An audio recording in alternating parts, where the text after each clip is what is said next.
Good morning, सुप्रभात, welcome back. चलिए जल्दी सब लोग लाइव आइए। सबका बहुत बहुत स्वागत है आपके अपने यूट्यूब चैनल आरबी क्लासेस पर। आइए आज हम बहुत ही इम्पोर्टेंट टॉपिक और करंट से रिलेट करता हुआ एनवायरनमेंट का पढ़ेंगे। ठीक, तो आज हम करंट से रिलेटेड पर्यावरण का टॉपिक आज कुछ ना कुछ क्लियर करते हैं। इसके बाद भी इस पर आपको क्लास मिलेगी। तो आइए शुरुआत करते हैं जी। सब लोग जल्दी से लाइव आएँ और वीडियो को, लिंक को आगे तक शेयर करते रहें। इस चेन को जितना ज़्यादा आप लोग बढ़ाएंगे उतना ज़्यादा हमारा मनोबल बढ़ेगा। तो आइए आज के पहले टॉपिक की तरफ बढ़ते हैं। पहले करंट की तरफ बढ़ते हैं जो कि एनवायरनमेंट से संबंधित है। पहला करंट है आज का प्यार का पौधा। प्यार का पौधा अभियान किस राज्य ने चलाया भारत में? तो भारत में पहली बार अभियान का नाम क्या है? प्यार का पौधा। प्यार का पौधा अभियान। ठीक, किस राज्य ने चलाया? प्यार का पौधा अभियान बिहार राज्य ने। किसने चलाया? बिहार राज्य ने चलाया। ठीक, ये है क्या प्यार का पौधा अभियान? ये क्यों चलाया गया और इसमें कौन कौन सा विभाग शामिल था? तो जीवन हरियाली। जन जीवन हरियाली के तहत पर्यावरण विभाग द्वारा, किसके द्वारा भैया? हमने कहा जल जीवन हरियाली। जल जीवन हरियाली है ना, के तहत पर्यावरण विभाग द्वारा। किसके द्वारा? पर्यावरण विभाग द्वारा इसकी शुरुआत की गई है ना। प्यार का पौधा लगाओ तो हम लिख सकते हैं भैया हाल ही में प्यार का पौधा अभियान की शुरुआत बिहार राज्य ने की। और किसके द्वारा? जल जीवन हरियाली के तहत कौन सा भैया विभाग था? पर्यावरण विभाग के द्वारा की गई। इसमें यह कहा गया कि लोग अपने करीबियों को एक पौधा गिफ्ट करें। लोग, इसका उद्देश्य क्या था? किस लिए चलाया गया ये? तो उद्देश्य क्या बताया गया भैया इसका? कहा गया कि लोग अपने करीबियों को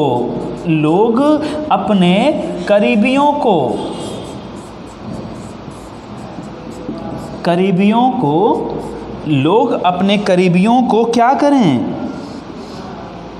करीबियों को एक पौधा गिफ्ट करें। ठीक, अब देखिए अगर कोई किसी करीबी को पौधा गिफ्ट करता है तो जाहिर सी बात है पौधा लगाएगा। अभी देखिए कई कंडीशन ऐसी होती है कि कुछ लोग इतने ज़्यादा इम्पॉर्टेंट होते हैं हमारी लाइफ में, उनके द्वारा अगर कोई भी गिफ्ट दे दिया जाए, चाहे वो ख़राब ही हो जाए, लेकिन उसको हम संजो के रखते हैं अपने पास में कि बाद में कभी दिखाने के काम आएगा। देखिए मतलब इसको हमने कुछ होने नहीं दिया, बचा के रखा, अभी तक संरक्षित करके रखा, सुरक्षित करके रखा, लेकिन जो ज़रूरी है पर्यावरण उसको कर नहीं पाते हैं। ठीक, तो करीबी अगर कोई पौधा किसी को गिफ्ट करता है तो वो कहीं ना कहीं उसको तो रोपाई करेगा ना, उसको लगाएगा, और लगाएगा तो ये दीर्घकालीन होता है भैया। अब कोई पौधा क्या 1-2 वर्ष में समाप्त हो जाता? नहीं, दीर्घकालीन होता है। ठीक, तो अभियान किसके द्वारा चलाया गया? किस राज्य ने चलाया? बिहार राज्य ने। ठीक, अब थोड़ी सी बिहार राज्य की बात चल रही है, थोड़ा सा और जान लेते हैं बिहार राज्य के बारे में। बिहार राज्य की स्थापना 22 मार्च 1912 को हुई थी। कब हुई थी? 22 मार्च 1912 को बिहार राज्य की स्थापना हुई। बिहार राज्य से लगे हुए राज्य कौन कौन से हैं? बिहार राज्य से लगे हुए राज्य कौन कौन से? इसकी अगर बात करें बिहार से, हम कौन कौन से हैं? झारखंड, जो कि बिहार से अलग हुआ था, यूपी, और कौन सा? पश्चिम बंगाल। ठीक, ये बिहार राज्य से लगे हुए राज्य हैं। लेकिन देश की बात करें तो एक देश भी लगा बिहार से, नाम क्या? नेपाल। किससे लगा है? बिहार से लगा है। वर्तमान में बात की जाए, वर्तमान में बिहार के सीएम कौन है? नीतीश कुमार जी हैं। कौन है? नीतीश कुमार हैं, ये आपको सबको पता है। नीतीश कुमार। और किस पार्टी से हैं ये नीतीश कुमार? जरा बताइए कमेंट करके भी किस पार्टी से हैं। जनता दल पार्टी कौन सा भैया उनका? जनता दल पार्टी से हैं कौन? नीतीश कुमार जी। ठीक है, दूसरी बात करें भैया यहाँ का गवर्नर कौन है? तो फागू चौहान। गवर्नर कौन भैया यहाँ के? फागू चौहान जी यहाँ के गवर्नर हैं, फागू चौहान। ठीक, इतनी बात कहाँ से? बिहार राज्य से। ठीक, तो एक पौधा अभियान किसने चलाया था भैया? बिहार राज्य ने चलाया। ठीक, कब चलाया? हाल ही में 2020 में भैया, जनवरी 2020 में चलाया गया था ये, फरवरी 2020 में। और कब? 14 फरवरी को। बहुत इंपॉर्टेंट भैया, तो कब चलाया गया था ये? 14 फरवरी को।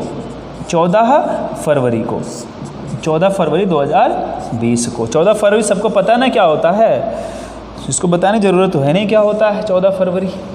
चलिए अगले टॉपिक की तरफ बढ़ते हैं। दूसरा, stage of India's birds report 2020, एक रिपोर्ट जारी की गई। नाम क्या उसका भैया? स्टेज ऑफ, नाम क्या उसका भैया? देखिए, स्टेज ऑफ इंडियाज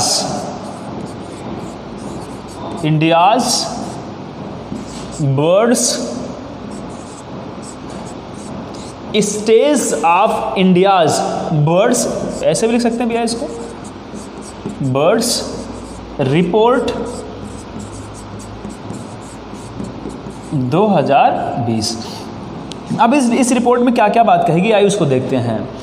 इस रिपोर्ट के अनुसार भैया, इस रिपोर्ट में कितनी प्रजातियां शामिल की गई?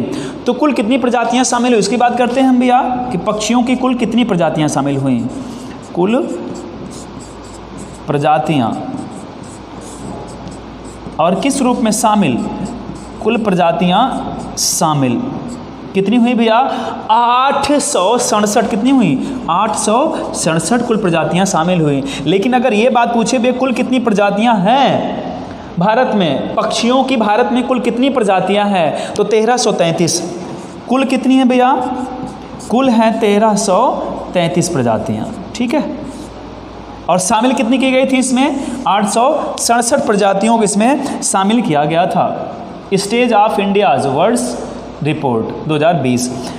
और आगे बात कैसे है भैया, तो पूछा गया भैया कि इसके अनुसार इस रिपोर्ट में यह बताया गया कि भारत में पक्षियों की कितनी संख्या घटी। तो पक्षियों की 79%, पक्षियों की 79% संख्या क्या हुई? घटी। इस रिपोर्ट के अनुसार बताया गया कि भारत में पक्षियों की संख्या कितनी घट गई? 79% घटी।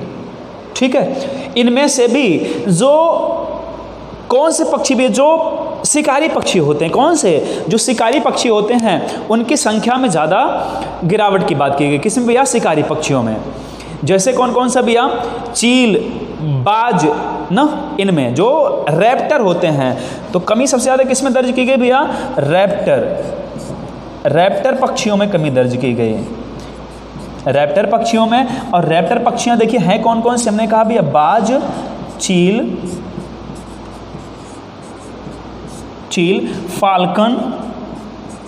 फाल्कन, ये क्या है भैया? आदि कर लीजिएगा, ये रैप्टर पक्षी हैं। ठीक, इनमें कमी दर्ज की गई। नोट करिए जल्दी से भैया, जल्दी नोट करिएगा इसको। अभी इसमें कुछ और चीज़ें बताते हैं। ठीक, कि कितनी प्रजातियां ऐसी हैं जिनको चिंताजनक स्थिति में घोषित किया गया, जिनको क्या कहा गया? चिंताजनक स्थिति में है ये, अगर इनको नहीं बचाया गया तो समाप्त हो जाएंगी। हाई कंजर्वेशन कंसर्न के तहत बहुत ज़्यादा चिंताजनक है ये। तो अगला क्या भैया? हाई कंजर्वेशन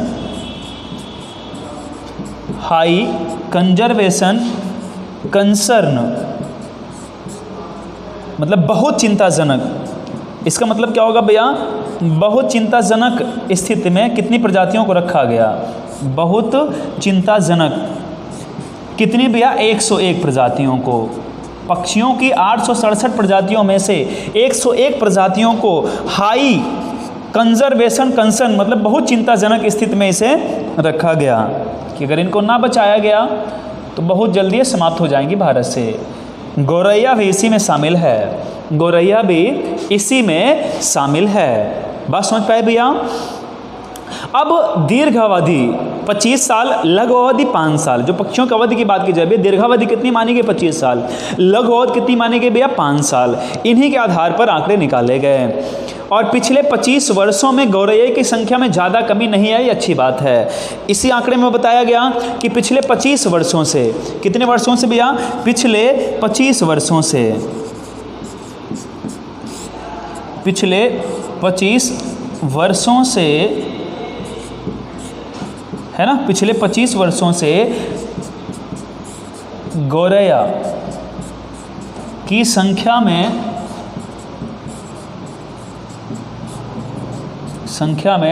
कमी नहीं आई,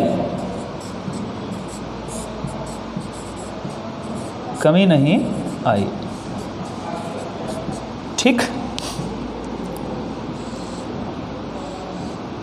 कितने वर्षों से भैया, 25 वर्षों से कमी नहीं दर्ज की गई। किसमें, गौरैया की संख्या में। जो पश्चिमी घाट, जो सर्वाधिक जैव विविधता वाला क्षेत्र है, 2000 की तुलना में, वर्ष 2000 की तुलना में उसमें 75% की कमी दर्ज की गई उस क्षेत्र में पक्षियों की संख्या में। तो हमने कहा भैया जो पश्चिमी घाट है हमारा, पश्चिमी घाट, और किस क्षेत्र के लिए मशहूर है ये, जैव विविधता के लिए मशहूर है ये। सर्वाधिक जैव विविधता कहाँ मिलती है भारत में, यही तो मिलती है पश्चिमी घाट में। सन 2000 की तुलना में, 2000 की तुलना में पक्षियों की संख्या, इसी रिपोर्ट में बताया गया भी है सब, पक्षियों की संख्या कम दर्ज की गई। और कितना प्रतिशत कम दर्ज की गई, हमसे यह पूछ सकता भी है, 75%। पक्षियों की संख्या में 75% गिरावट आई या कमी आई। ठीक है, तो अगर हमसे पूछे पश्चिमी घाट में भैया इस रिपोर्ट के अनुसार कितने फीसदी पक्षियों की संख्या में कमी दर्ज की गई, तो कितने फीसदी पक्षियों की संख्या में कमी दर्ज की गई भैया, 75% पक्षियों की संख्या में कमी दर्ज की गई। बात क्लियर हुई यहाँ तक? जल्दी कमेंट करिए कि भाई यहाँ तक बात क्लियर हो गई। टॉपिक जितने भी हैं भैया बहुत ही अच्छे हैं, आप लोग आराम से तसल्ली के साथ टॉपिक क्लियर करिएगा। ठीक है,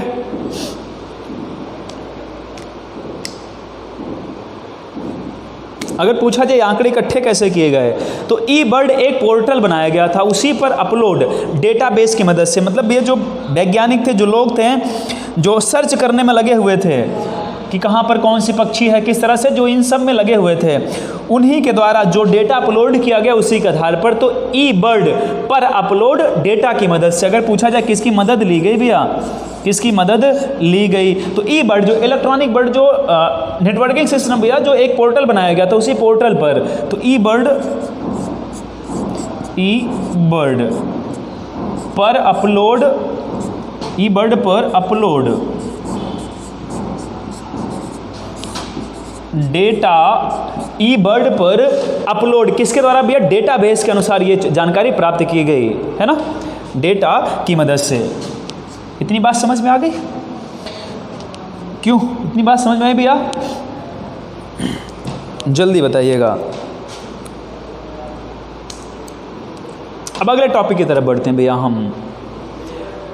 अभी हाल ही में विश्व मौसम विज्ञान संगठन ने, हाल ही में विश्व मौसम विज्ञान संगठन जो WMO है, वर्ल्ड मेट्रियोलॉजिकल ऑर्गेनाइजेशन जो हमारा है, विश्व मौसम विज्ञान संगठन ने अंटार्कटिका महाद्वीप पर सबसे ज़्यादा टेम्परेचर दर्ज किया। आपको पता है कि जो अंटार्कटिका महाद्वीप है वो 99% बर्फ से ढका हुआ है, इसीलिए निर्जन है वो, वहाँ पर जीव नहीं है, कुछ जीव पाए जाते हैं।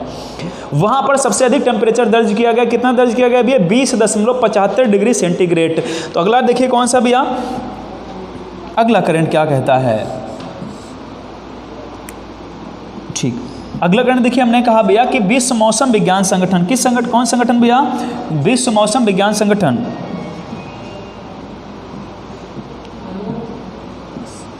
विश्व मौसम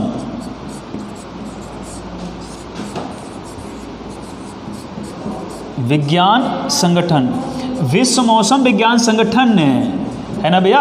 कब? हाल ही में क्या बताया इसने, कहा अंटार्कटिका महाद्वीप। ठीक, क्या बताया? हाल ही में अंटार्कटिका महाद्वीप पर, कहाँ भैया? अंटार्कटिका महाद्वीप पर सबसे ज़्यादा टेम्परेचर, सबसे ज़्यादा तापमान दर्ज किया, सबसे ज़्यादा तापमान दर्ज किया। और कितना भैया? हमने कहा 20.75 डिग्री सेंटीग्रेड दर्ज किया। किसने? विश्व मौसम विज्ञान संगठन ने, जिसको किस नाम से जाना जाता है? जिसको WMO के नाम से भी जाना जाता है, वर्ल्ड मेट्रियोलॉजिकल ऑर्गेनाइजेशन के नाम से भी जाना जाता है। इसके पहले जो सबसे अधिक तापमान दर्ज किया गया था 18.3 डिग्री सेंटीग्रेड का, और कब दर्ज किया गया था? 1982 में। अगर हमसे पूछे भैया इसके पहले कब दर्ज किया गया था, तो इसके पहले, तो हमने कहा इसके पहले कब? 1982 में। इसके पहले 1982 में कितना? 18.3% तापमान दर्ज किया गया था। ठीक, तो अभी अगर वर्तमान में पूछे कि हाल ही में कब कितना दर्ज किया गया? 20.75 डिग्री सेंटीग्रेड तापमान दर्ज किया गया। जल्दी से लिखिए, इसको जल्दी से नोट डाउन करिएगा भैया।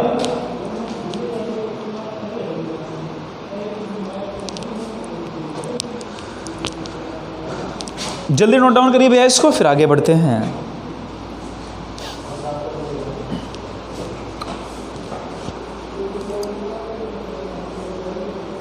चलिए अगले टॉपिक की तरफ बढ़ते हैं भैया।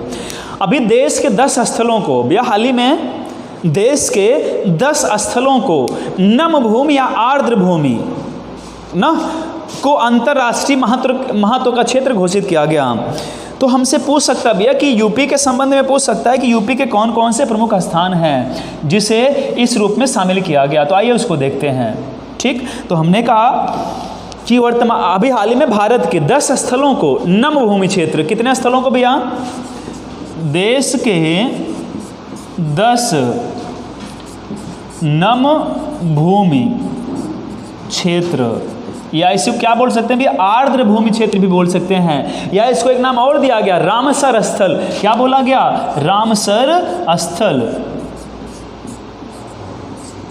रामसर स्थल। ठीक, रामसर स्थल को अंतर्राष्ट्रीय महत्व का क्षेत्र घोषित किया गया, को अंतर्राष्ट्रीय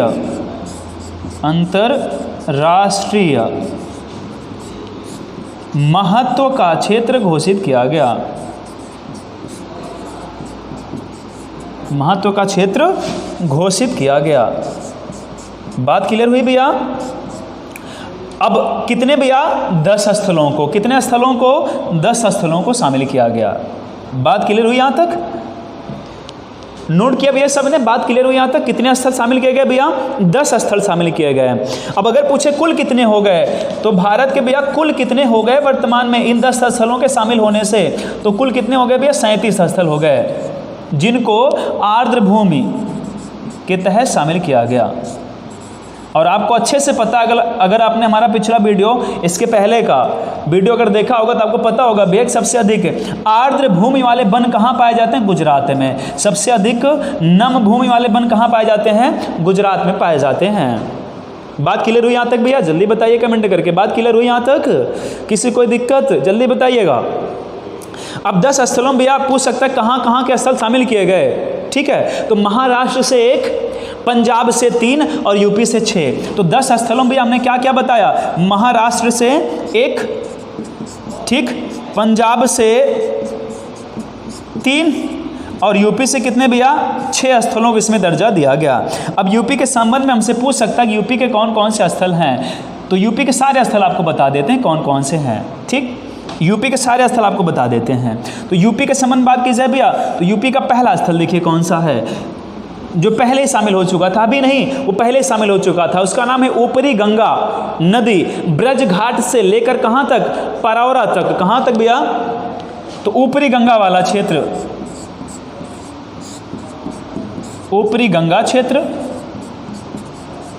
ठीक है, अब जल्दी से कमेंट करके आप लोग बताएंगे भैया कि ब्रज घाट कहाँ पर है? ऊपरी गंगा क्षेत्र। और कहाँ से भैया? ब्रज घाट।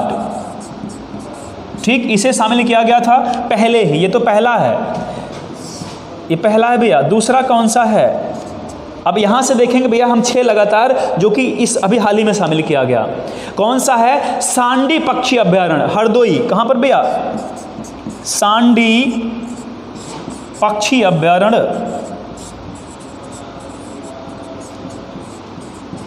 अभ्यारण्य कौन सा भैया स्थान है? हरदोई। ठीक, दूसरा है। तीसरा देखेंगे भैया, तीसरा कौन सा है? सांडी पक्षी अभ्यारण्य पूछ सकता है भैया कहाँ पर है यूपी में, तो कहाँ? देखिए ये भी आपका क्लियर होते जा रहा है साथ साथ में, करंट के टॉपिक के साथ साथ में। तो कहाँ पर है? हरदोई में। अगला भैया समसपुर पक्षी अभ्यारण्य, समसपुर पक्षी अभ्यारण्य अच्छे से पता होगा आपको कहाँ है। समसपुर पक्षी अभ्यारण्य, पक्षी अभ्यारण्य ये कहाँ है? रायबरेली। समसपुर पक्षी अभ्यारण्य कहाँ भैया? रायबरेली में है। चौथा देखिए स्थान कौन सा, नोट करते चलिएगा साथ साथ में, नोट करते चलेंगे तो सही रहेगा। चौथा देखिए कौन सा भैया, कहाँ पर है? 3 हो गया भैया, यूपी का 3 हो गया ना। चौथा देखिए कौन सा भैया? नवाबगंज पक्षी अभ्यारण्य। कौन सा भैया? नवाबगंज पक्षी अभ्यारण्य। आपको अच्छे से पता कहाँ पर है, तो नवाबगंज पक्षी अभ्यारण्य। अब इसका नाम बदल दिया गया अभी, आप लोग कमेंट करके बताइए नवाबगंज पक्षी अभ्यारण्य का नाम क्या कर दिया गया है? नवाबगंज पक्षी अभ्यारण्य कहाँ पर है? उन्नाव में है ये, इसको भी शामिल किया गया। ये तो चौथा था। पांचवें की बात की जाए, देखिए पांचवा कौन सा है? पांचवा भैया समन पक्षी अभ्यारण्य। कौन सा? समन पक्षी अभ्यारण्य। ठीक, समन पक्षी अभ्यारण्य ये कहाँ पर है? समन पक्षी अभ्यारण्य कहाँ पर है? मैनपुरी में। कहाँ पर है? मैनपुरी में है, मैनपुरी।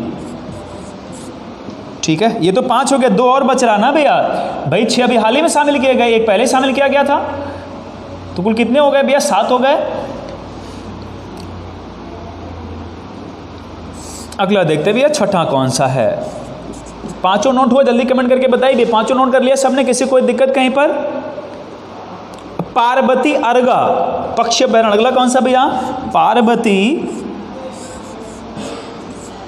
अर्गा, पार्वती अर्गा पक्षी अभ्यारण्य, पक्षी अभ्यारण्य ये कहां पर है? गोंडा में। कहां पर है ये? गोंडा में है।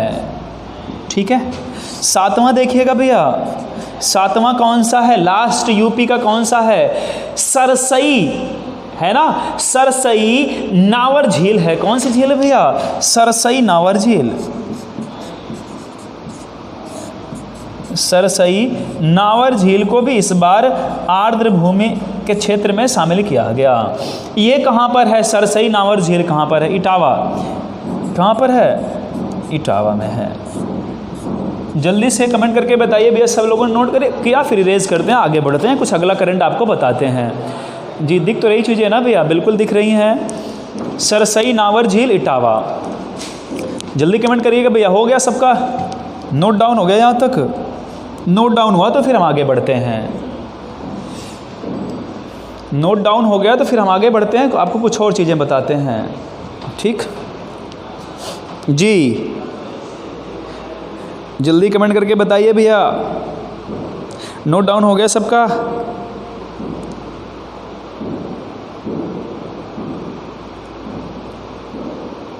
है?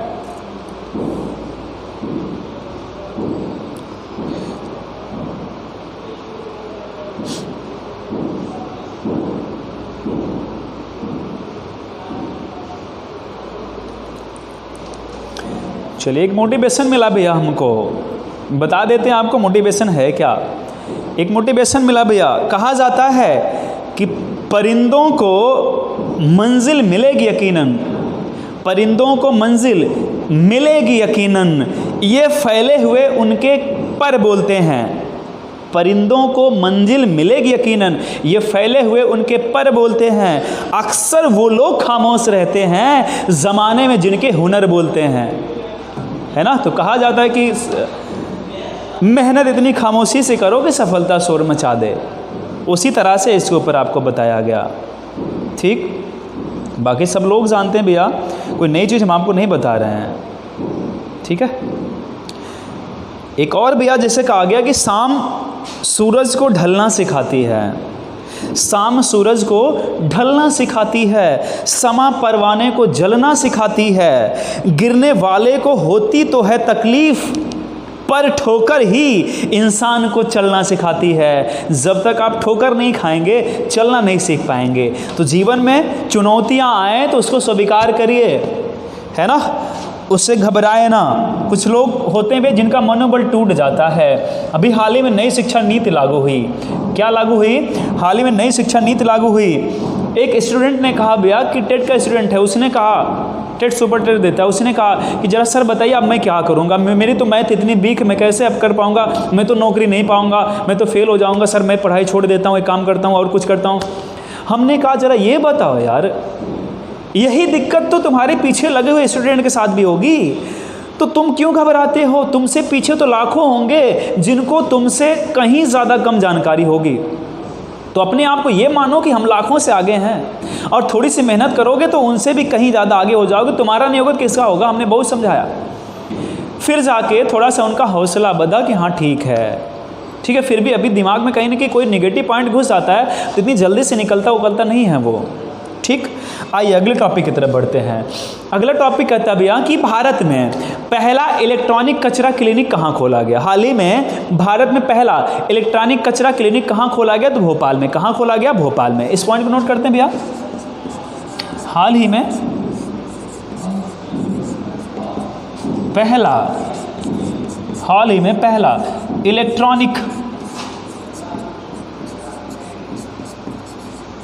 इलेक्ट्रॉनिक कचरा क्लिनिक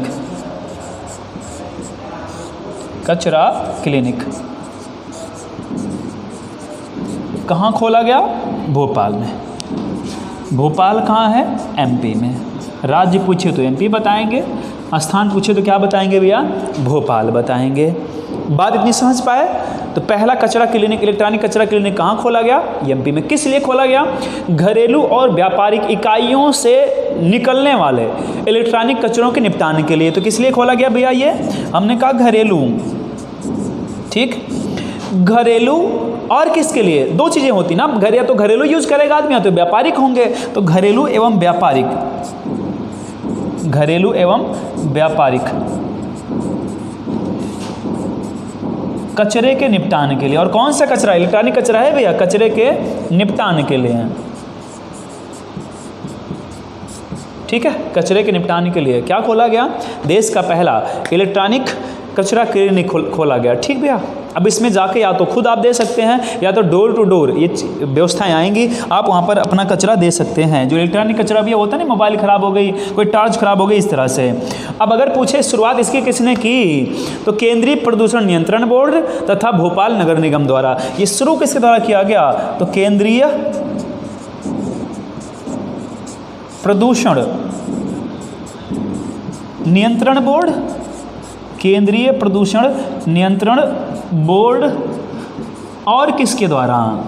तथा भोपाल नगर निगम की मदद से, तथा भोपाल नगर निगम। ठीक भैया, नगर निगम के द्वारा ये व्यवस्था चलाई गई। किसके द्वारा? भोपाल नगर निगम के द्वारा ये व्यवस्था चलाई गई। ठीक, जल्दी से नोट करिएगा भैया इसको भी।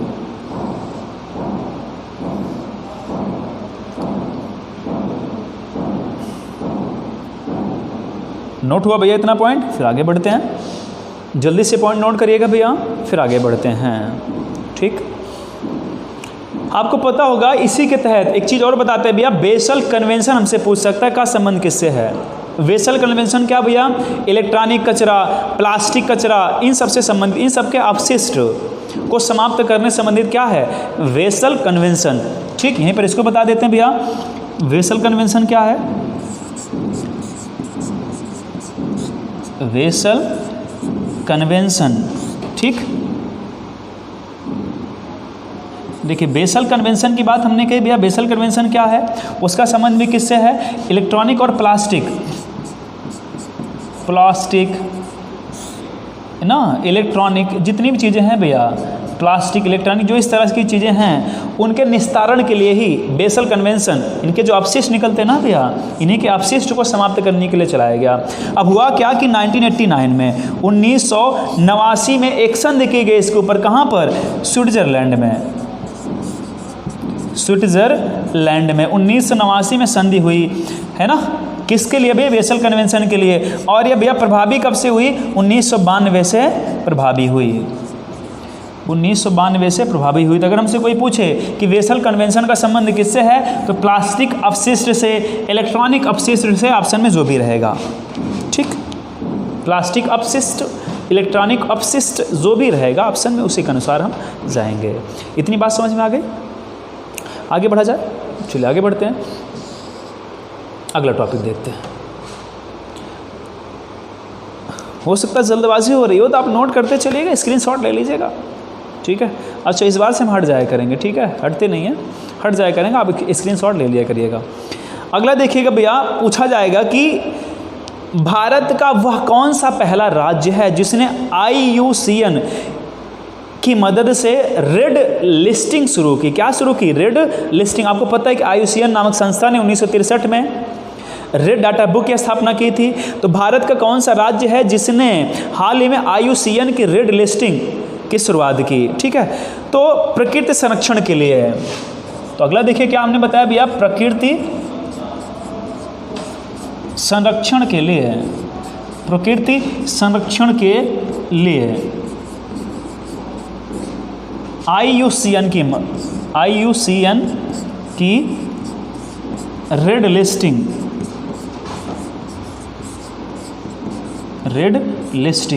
की शुरुआत, रेड लिस्टिंग की शुरुआत, ठीक, किसने की भैया? ये हमसे पूछ सकता है, किसने की रेड लिस्टिंग की शुरुआत? उस राज्य का नाम क्या है?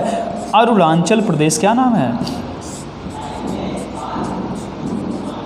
अरुणाचल प्रदेश है। बात क्लियर हुई यहाँ तक? कौन सा राज्य भैया? अरुणाचल प्रदेश है, ठीक। रेड लिस्टिंग की शुरुआत किसने की भैया?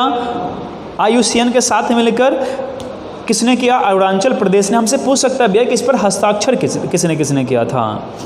और मुख्यतः भैया हस्ताक्षर किसने किया था? मुख्य वन संरक्षक हैं मनमोहन सिंह नेगी। कौन है? हस्ताक्षर पूछे कि भाई किसने किया था इस पर?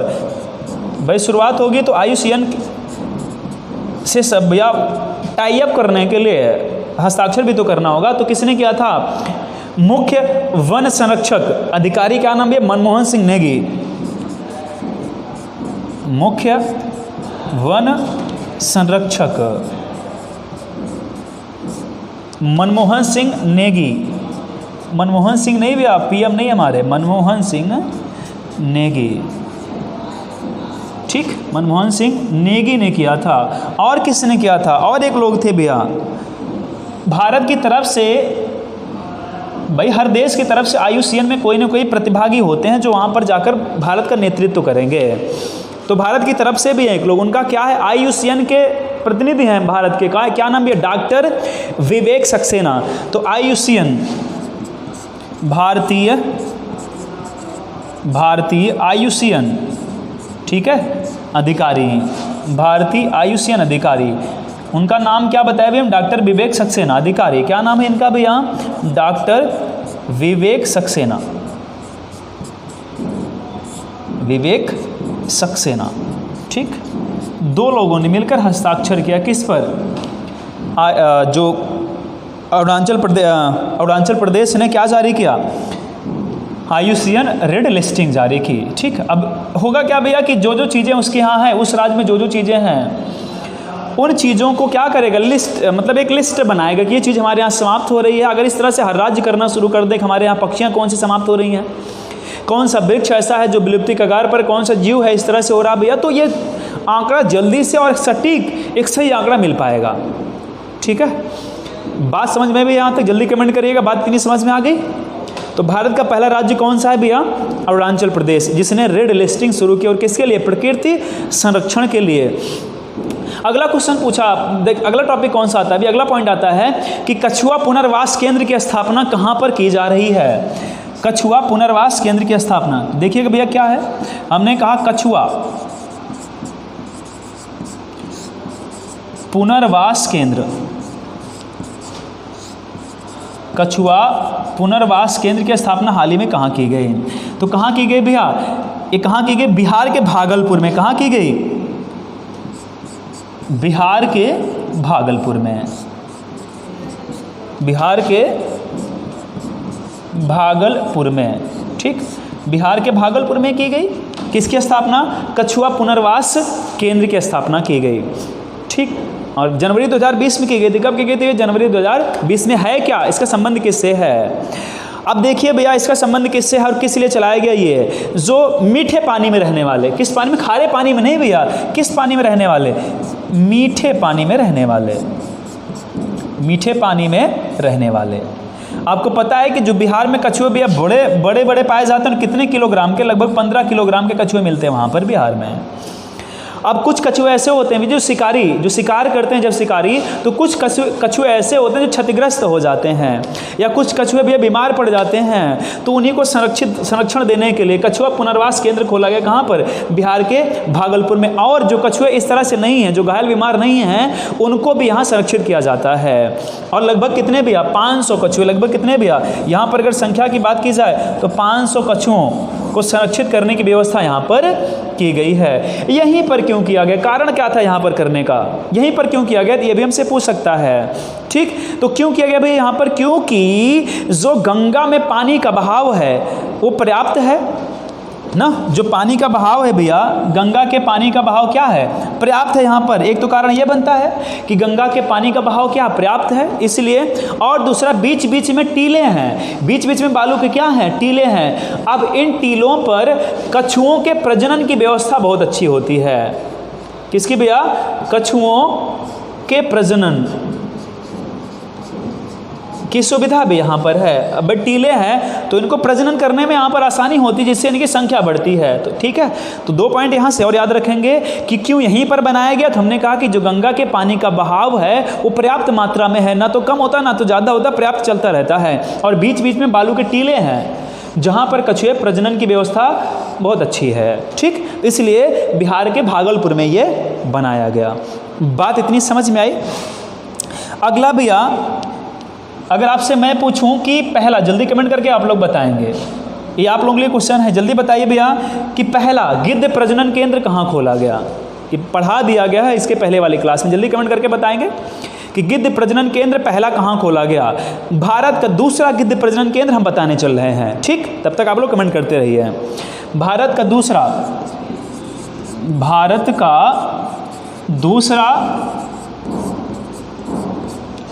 तथा यूपी का पहला, भारत का दूसरा तथा यूपी का पहला गिद्ध प्रजनन केंद्र, गिद्ध प्रजनन केंद्र, गिद्ध प्रजनन केंद्र कहाँ खोला गया, ये बताने चल रहे हैं भैया। तो पहला जल्दी से आप लोग कमेंट करके बताइए, पहला कहाँ खोला गया था। ये चीज़ें बता दी गई हैं, नहीं भूलिएगा। पहला गिद्ध प्रजनन केंद्र कहाँ खोला गया था? हरियाणा के कहाँ पर? पिंजौर में। हरियाणा के पिंजौर में पहला गिद्ध प्रजनन केंद्र खोला गया था। दूसरा कहाँ खोला जा रहा है भैया? यूपी में। कहाँ खोला जा रहा है भैया? यूपी में। और यूपी में भी कहाँ पर खोला जा रहा है? महाराजगंज में। कहाँ पर? महाराजगंज जिले का एक स्थान है फरिंदा। तो यूपी में कहाँ पर भैया? महाराजगंज के फरिंदा में। कहाँ पर? महाराजगंज के फरिंदा में, ठीक। तो पहला कहाँ बताया भी हमने? पहला हमने बताया पिंजौर। पहला कहाँ पर? पिंजौर, हरियाणा। पिंजौर कहाँ भैया? हरियाणा। बात क्लियर हुई। अब पूछ सकता भैया कि ये जो प्रजनन केंद्र खोला जा रहा है भैया, किस लिए खोला जा रहा है, उसमें कौन कौन से गिद्ध की प्रजातियां हैं? तो मुख्यतः भैया 3 प्रजातियों के लिए स्थापना की जा रही है। सफ़ेद पीठ वाले, किसके लिए भैया? मुख्यतः 3 के लिए। हमने कौन सा बताया? सफ़ेद पीठ वाले, ठीक। दूसरा भैया किसके लिए? पहला तो सफ़ेद पीठ वाले हो गए। दूसरे कौन से? लंबी चोंच वाले। दूसरे भैया कौन से? लंबी चोंच वाले, लंबी चोंच वालों के लिए। और तीसरा भैया किसके लिए? पतली चोंच, जो नुकीली चोंच होती है, तो पतली चोंच वालों के लिए, पतली चोंच वालों के लिए। ठीक, तो हमने कहा भैया जो गिद्ध प्रजनन केंद्र खोला गया महाराजगंज में, किस लिए? सफ़ेद पीठ वाले गिद्ध के लिए, लंबी चोंच वाले गिद्ध के लिए, पतली चोंच वाले गिद्ध के लिए।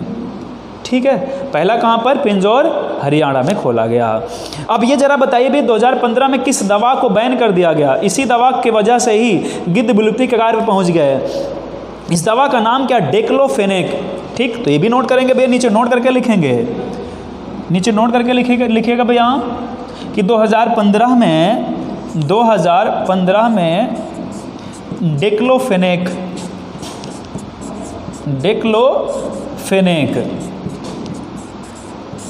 दवा को प्रतिबंधित कर दिया गया, दवा को प्रतिबंधित कर दिया गया। ठीक, प्रतिबंधित कर दिया गया। सारी चीज़ें भैया पिछले एनवायरनमेंट का पिछला वीडियो देखेंगे, इसके पहले की जो लिंक है तो वहाँ पे आपको चीज़ें मिलती जाएंगी। ठीक, तो आज की क्लास यहीं तक, आपसे फिर मिलते हैं इसी तरह से एनवायरनमेंट के करंट के साथ। उसके पहले एक छोटी सी कहानी बता देते हैं आपको। देखिए, हमेशा कहा जाता है कि ज्ञान अगर आपको लेना है तो आपको गुरु के समीप जाना पड़ेगा। अगर आपको ज्ञान लेना है तो गुरु के समीप जाना पड़ेगा। अगर आपको ये चीज़ें सीखनी हैं तो हमारे चैनल से जुड़ना पड़ेगा। अगर आप चाहते हैं कि मैटर आपको अच्छा मिले, और वाकई में हम लोग बहुत मेहनत करते हैं, बहुत कोशिश करते हैं कि अच्छा से अच्छा मैटर आप तक पहुँचाया जाए, है ना। तो इसी के ऊपर एक कहानी है।